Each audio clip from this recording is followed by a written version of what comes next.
Hello बच्चों, welcome to guide physics. Chapter number 6 electromagnetic induction, उसका first part हमने पहले पढ़ा है। आज हम उसका सेकंड पार्ट शुरू करेंगे। लास्ट लेक्चर जो था हमारा वो लेंज लॉ तक हमने उसको कंप्लीट किया था। अब लेंज लॉ की डिटेल्स और फर्दर क्या क्या हो सकती हैं, लेंज लॉ के साथ क्या क्या कंडीशनल पॉइंट्स बन सकते हैं और क्या क्या फ्लक्स से रिलेटेड कंडीशनल पॉइंट्स बनते हैं, हम उसके बारे में सारी बात करेंगे। देखिए, पहले तो दो पॉइंट आपको ध्यान रखने चाहिए। The polarity of induced EMF is such that it opposes any change in magnetic flux. Phi B stands for magnetic flux. ये दोनों पॉइंट्स लेंज लॉ से रिलेटेड हैं, इसको ज़रूर ध्यान रखना चाहिए। पोलैरिटी का मतलब होता है डायरेक्शन, ठीक है ना। चाहे पॉजिटिव पोलैरिटी वो नाम दे दो, चाहे नेगेटिव पोलैरिटी नाम दे दो, चाहे क्लॉकवाइज डायरेक्शन बोल दो, चाहे एंटी क्लॉकवाइज डायरेक्शन बोल दो।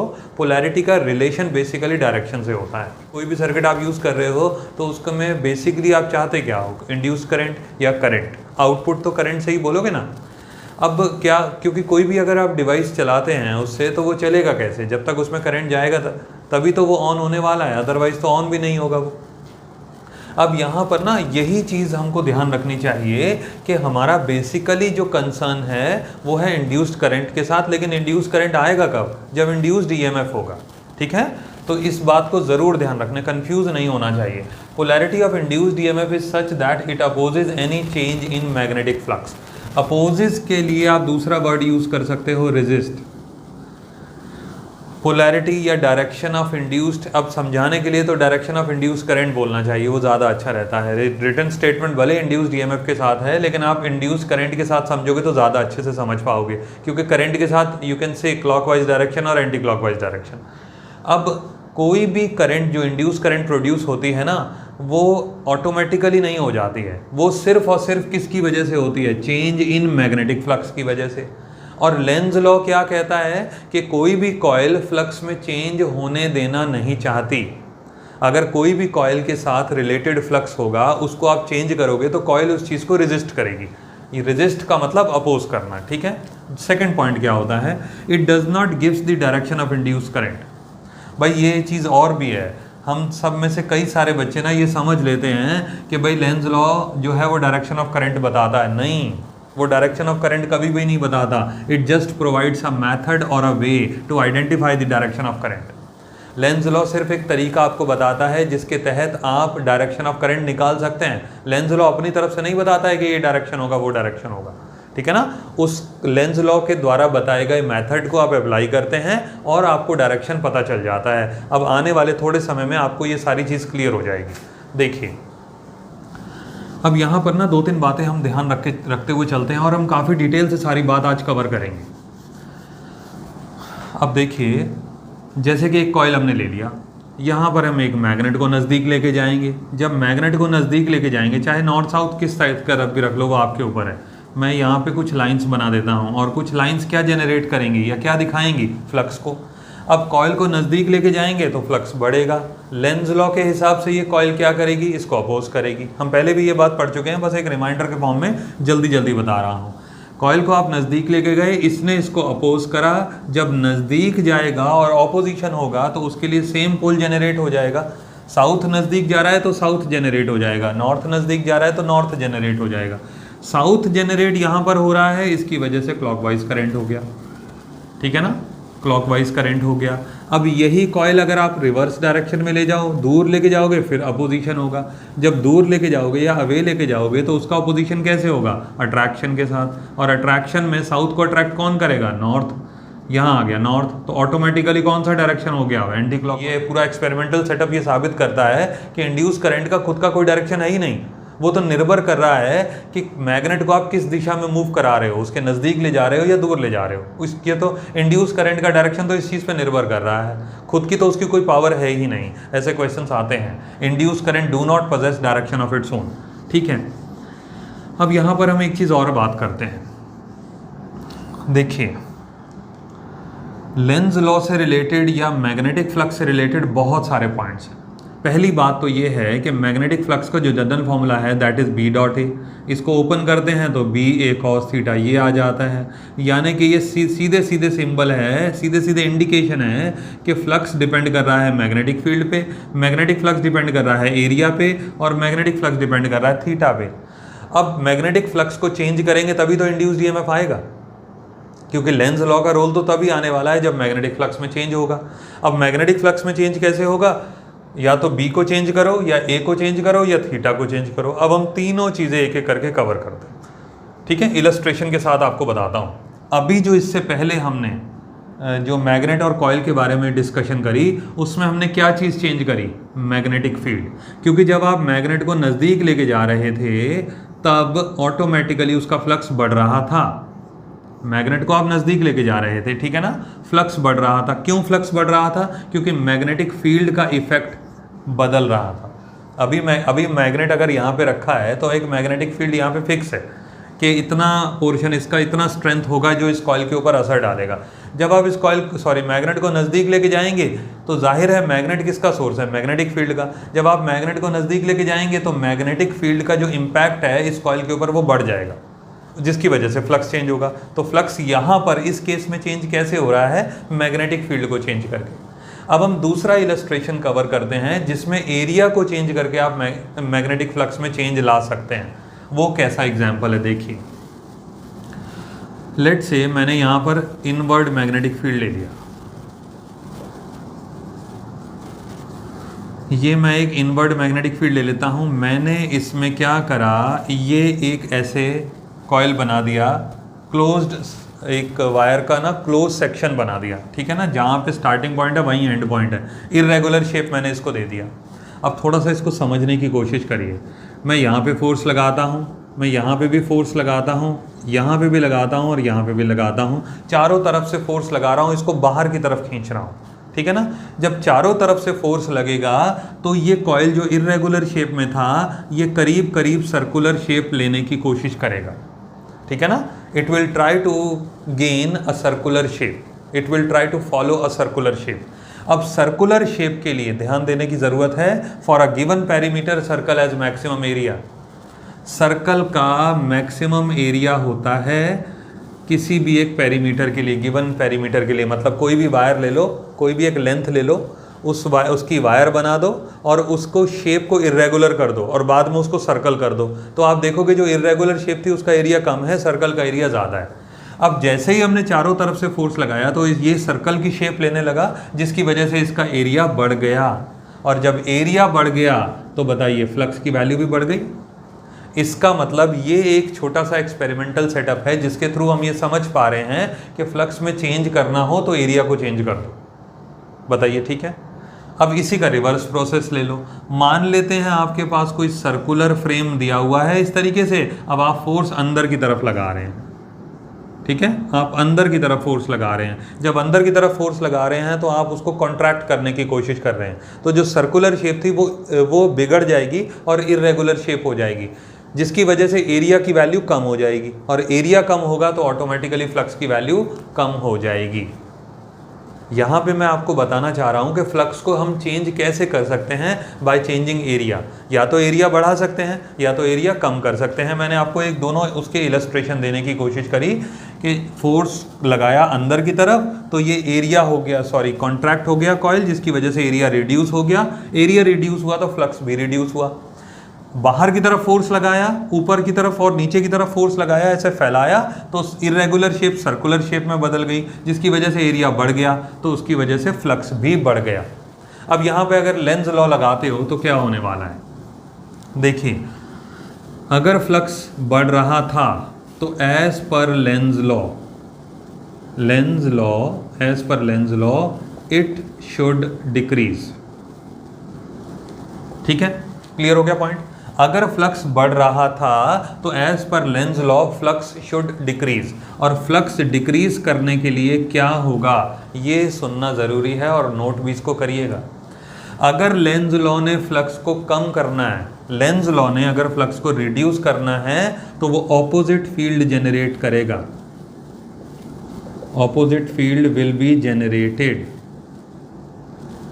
ये बहुत ज़रूरी पॉइंट है, नोट करने लायक बातें हैं।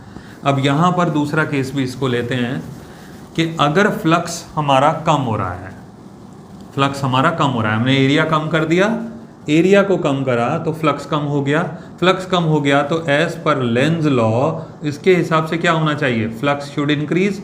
और फ्लक्स इंक्रीज करने के लिए सेम फील्ड विल बी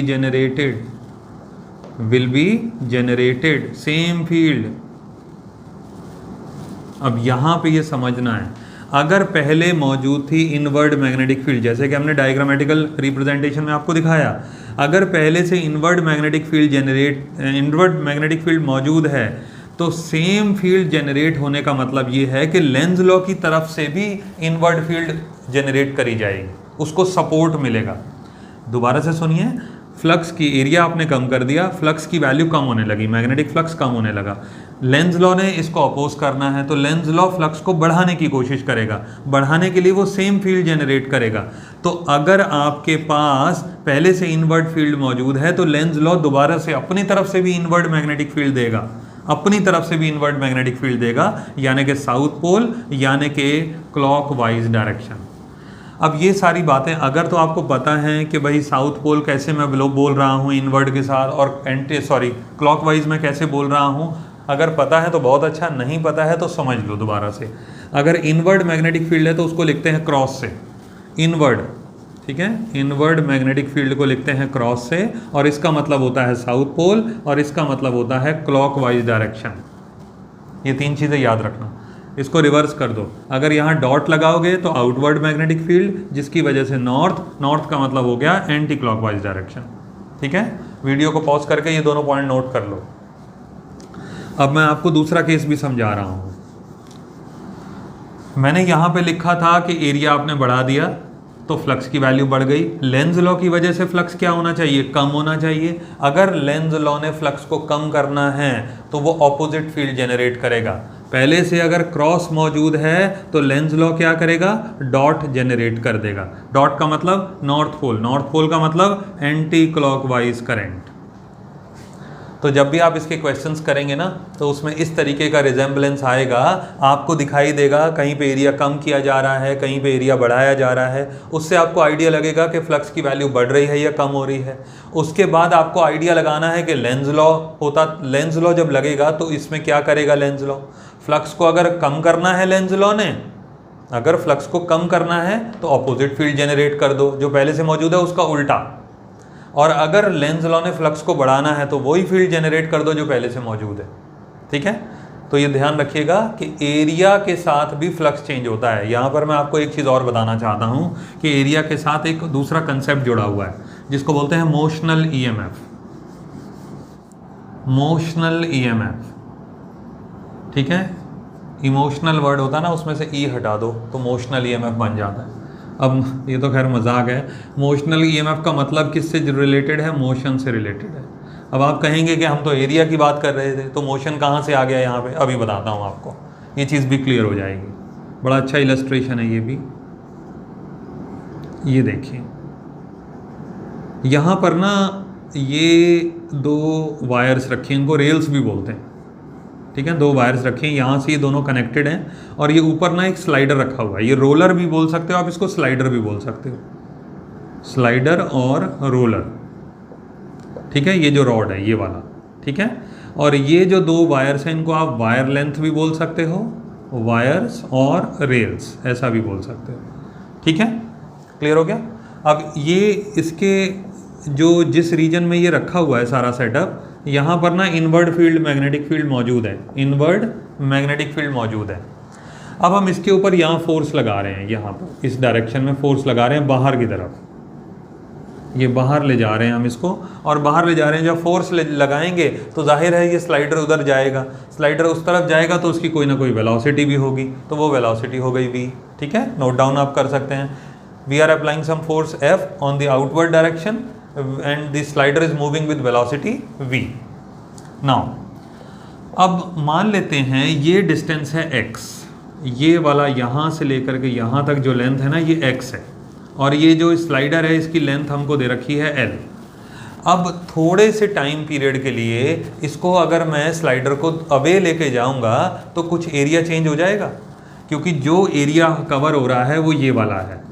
अब जैसे ही मैं स्लाइडर को थोड़ा सा स्लाइड करता हूँ ये यहाँ आ जाता है, तो बताइए कुछ एरिया एक्स्ट्रा हो गया ना। ठीक है, अब सुनिए, अगर इनिशियल एरिया की मैं बात करता हूँ, इनिशियल एरिया तो वो हो जाता है लेंथ इनटू एक्स। ये हो गया लेंथ और ये हो गई विड्थ, वो हो गई x, ठीक है। अगर इनिशियल फ्लक्स की मैं बात करता हूँ तो वो हो जाएगा b इंटू ए। मैं cos थीटा को यहाँ पे 1 मान रहा हूँ, उसके बारे में बताऊँगा अभी थोड़ी देर में। b इंटू ए, तो यहाँ पे बन गया बी एल एक्स, ये 5b की वैल्यू आ गई, ठीक है। ये हो गया इनिशियल फ्लक्स। अब क्या हुआ, थोड़ा सा टाइम हमने लगाया dt और इस स्लाइडर को थोड़ा सा डिस्टेंस और बढ़ा दिया उस तरफ को, तो ये डिस्टेंस कितना कवर हो गया, dx। अब टोटल जो नया एरिया हो गया वो हो गया यहाँ से लेकर के यहाँ तक पूरा एरिया। अब न्यू एरिया या चलो मैं न्यू एरिया लिख लेता हूँ या फाइनल एरिया लिख लेता हूँ, वो बन जाएगा L X plus D x. अगर मान लीजिए स्मॉल टाइम है dt, उसमें स्मॉल डिस्टेंस dx कवर हुआ, तो ये dx यहाँ पे ये लेंथ हो गई और ये x लेंथ पहले से ही थी, तो x plus dx total length हो गई और यहाँ पे उसको l से मल्टीप्लाई कर दिया तो टोटल नया एरिया आ गया। अब अगर नया फ्लक्स की बात करते हैं आप, तो वो बन जाएगा b into new area B L X plus D X. Now this is new flux and यानी कि final flux and this is initial flux, ठीक है। अब अगर आपको चेंज इन फ्लक्स निकालना है, क्योंकि अगर आपने लास्ट क्लास अटेंड किया है तो उसमें आपको पता होगा कि induced EMF is proportional to d phi over d t, change rate of change of flux, ठीक है।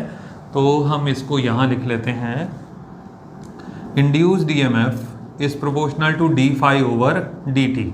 डी फाई का मतलब चेंज इन फ्लक्स। अब आप चेंज निकालेंगे तो फाइनल वैल्यू में से इनिशियल वैल्यू को लेस करेंगे, फाइनल वैल्यू में से जब इनिशियल वैल्यू को लेस करेंगे तो ये बन जाएगा आपका B L into d x. B L X यहाँ आ जाएगा, जब इसको ओपन करोगे बी एल एक्स ये दोनों कैंसिल हो जाएंगे, तो बी एल डी एक्स यहाँ पर बचेगा, ठीक है ना। ये डी फाई की वैल्यू है, अपॉन में क्या है, डी टी। अब displacement upon time, dx upon dt क्या होता है, वेलोसिटी, इंस्टेंटेनियस वेलोसिटी भी बोला जाता है इसको, तो क्योंकि अगर आपने टर्म पढ़ा है इंस्टेंटेनियस वेलोसिटी तो उसको dx अपॉन dt तो लिखते हैं।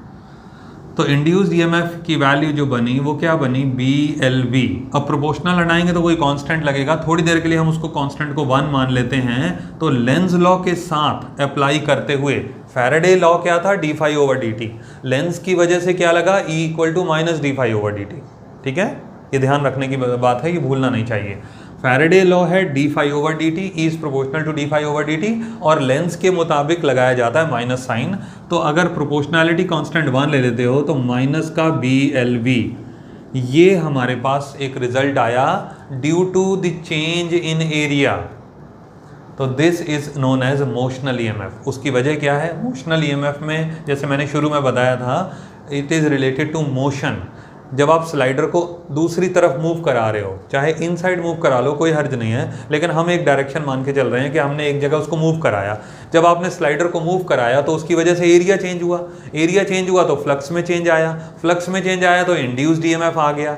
अब वो इंड्यूस्ड ईएमएफ का एक्चुअल कॉज क्या था, मोशन ऑफ द स्लाइडर। तो दैट इज वाई इसको बोला जाता है मोशनल ईएमएफ, ठीक है ना।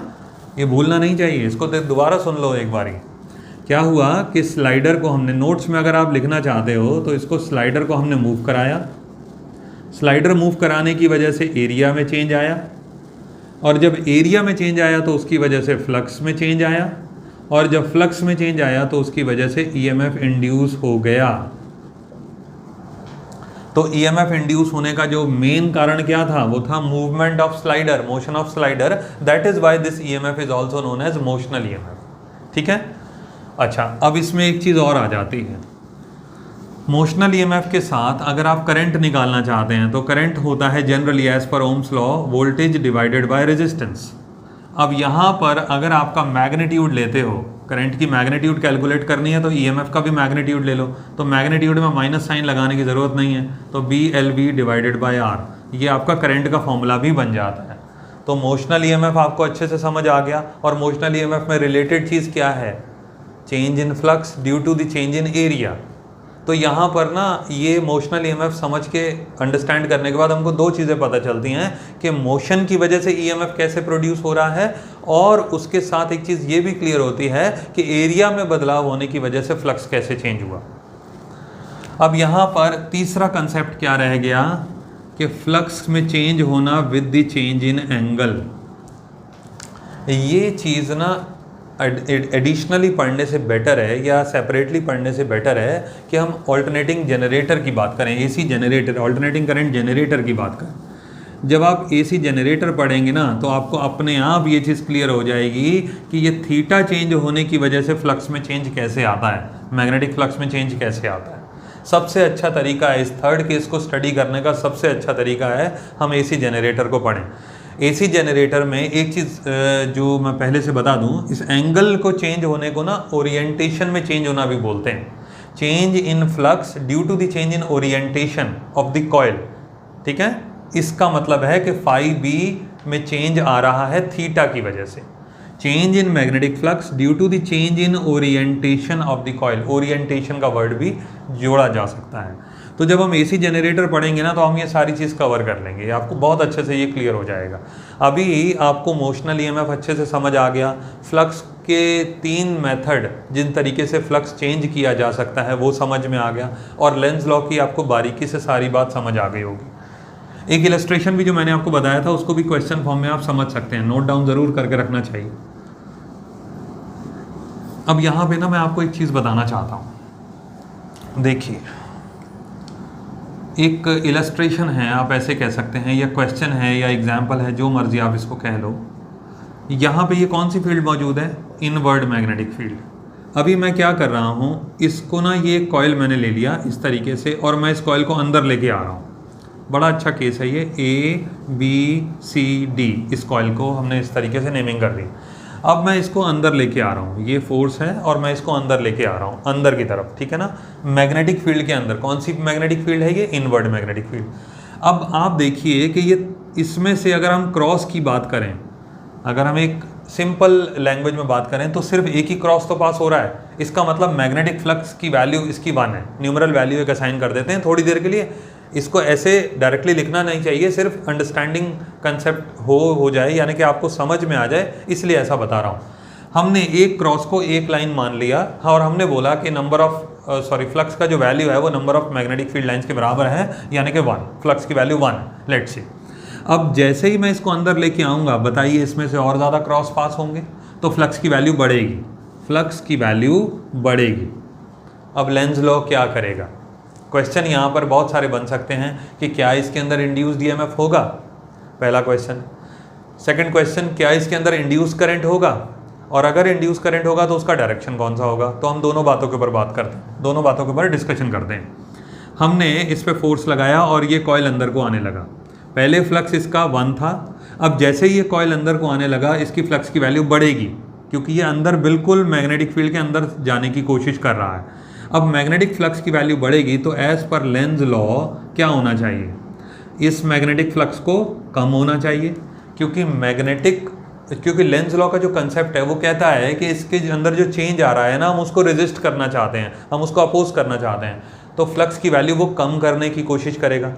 फ्लक्स की वैल्यू अगर कम करनी है, थोड़ी देर पहले बताया था कि अपोजिट फील्ड जनरेट हो जाती है। अगर लेंज लॉ ने फ्लक्स की वैल्यू कम करना है तो अपोजिट फील्ड जनरेट हो जाता है।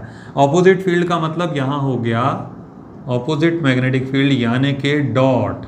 कौन सी फील्ड जनरेट हो जाएगी, डॉट। बाहर नहीं, यहाँ पे अंदर इस कॉइल के अंदर डॉट जनरेट हो जाएगा, वहाँ सिर्फ लिखा है समझाने के लिए, डॉट जनरेट हो जाएगा। अब डॉट जनरेट होगा तो इसका मतलब नॉर्थ पोल, नॉर्थ पोल का मतलब एंटी क्लॉकवाइज करंट। तो जो इंड्यूस्ड करंट इसमें होगा वो होगा एंटी क्लॉकवाइज।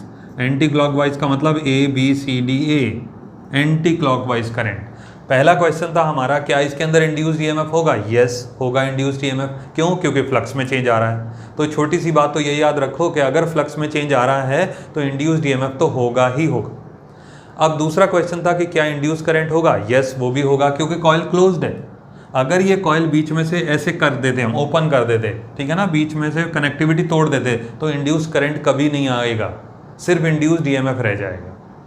लेकिन क्योंकि कॉइल यहाँ पे कनेक्टेड है, क्लोज्ड कॉइल है, इसका मतलब इंड्यूस करंट भी आएगा, और इंड्यूस करंट यहाँ पर हो गया नॉर्थ पोल। क्योंकि कॉइल अंदर आ रहा है, फ्लक्स बढ़ रहा है, लेंज लॉ की वजह से फ्लक्स कम होना चाहिए, तो अपोजिट फील्ड जनरेट होगी, जिसका मतलब नॉर्थ जनरेट होगा, क्योंकि क्रॉस का अपोजिट डॉट, डॉट माना नॉर्थ, और नॉर्थ का मतलब एंटी क्लॉकवाइज करंट। ठीक है। इसी क्वेश्चन का एक रिवर्स ऑर्डर भी आप ले सकते हो। रिवर्स ऑर्डर में क्या कर देते हैं, इसी को हम चलो दूसरा ही डायग्राम बना लेते हैं। लो जी, इस तरीके से ले लिया, इसको हम बाहर ले जा रहे हैं। जब बाहर ले जा रहे हैं तो फ्लक्स की वैल्यू क्या हो रही है, कम। तो लेंज लॉ के हिसाब से क्या होना चाहिए, लेंज लॉ के हिसाब से फ्लक्स की वैल्यू बढ़नी चाहिए।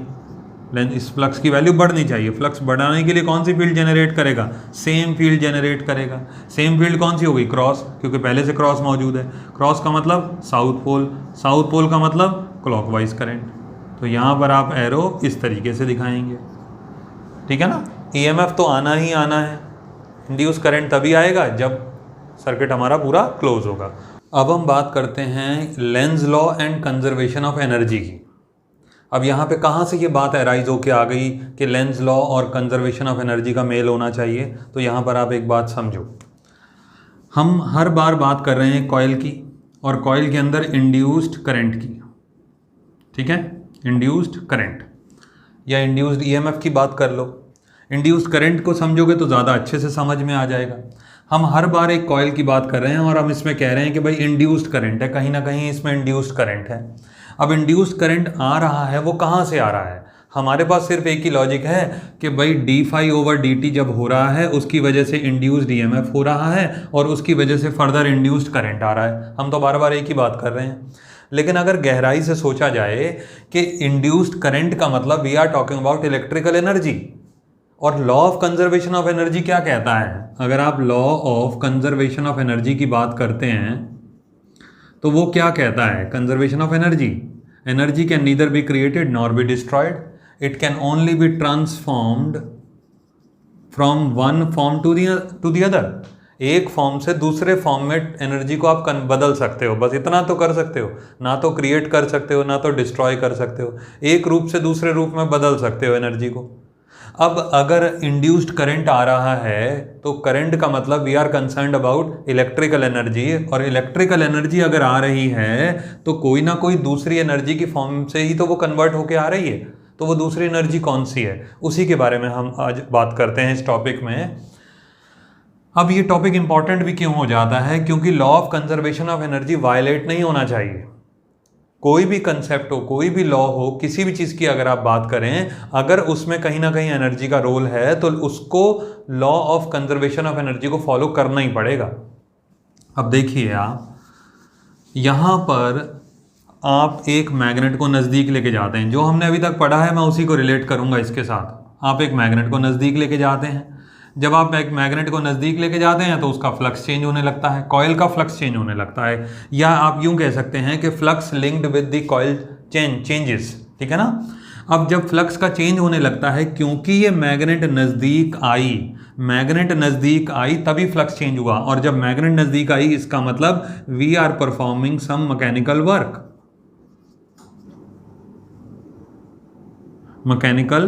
We are performing some mechanical work on the magnet.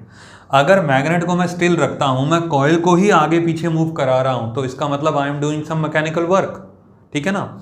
तो जैसे ही मैं इसको आगे बढ़ाऊंगा या कॉइल को मैं आगे बढ़ाऊंगा या पीछे लेके जाऊंगा, तो जो मैकेनिकल वर्क मैं कर रहा हूं उसी की वजह से ये इंड्यूस करंट आ रहा है। तो आप ये कह सकते हैं कि ये जो इलेक्ट्रिकल एनर्जी यहाँ पर हमको दिखाई दे रही है, ये किसका रिजल्ट है, ये मैकेनिकल वर्क का रिजल्ट है। एक कंसेप्ट को और याद रखना चाहिए, एनर्जी गेन या energy lost is equal to energy gained, ठीक है ना। कितना एनर्जी लॉस होगा उतना ही तो एनर्जी गेन होगा। अब यहाँ पे हम टर्म जान रहे हैं, energy lost is equal to energy gained. जितना एनर्जी लूज होगा उतना ही एनर्जी गेन होगा, as per this principle law of conservation of energy. इसको दूसरे शब्दों में ऐसे भी कहा जा सकता है, साधारण लैंग्वेज तो यही है कि energy can neither be created nor be destroyed, it can only be transformed from one form to the other. But आप दूसरे शब्दों में ऐसा भी बोल सकते हैं, energy lost is equal to energy gain.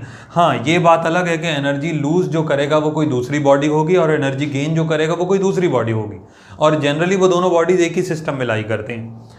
अब यहाँ पर जब तक आप इस मैग्नेट को मूव करा रहे हैं, अब यहाँ पे इसको एनालाइजेशन इसकी इस तरीके से भी कर सकते हैं, जब तक आप इस मैग्नेट को मूव करा रहे हैं इसका मतलब you are continuously performing some mechanical work and you are losing some energy.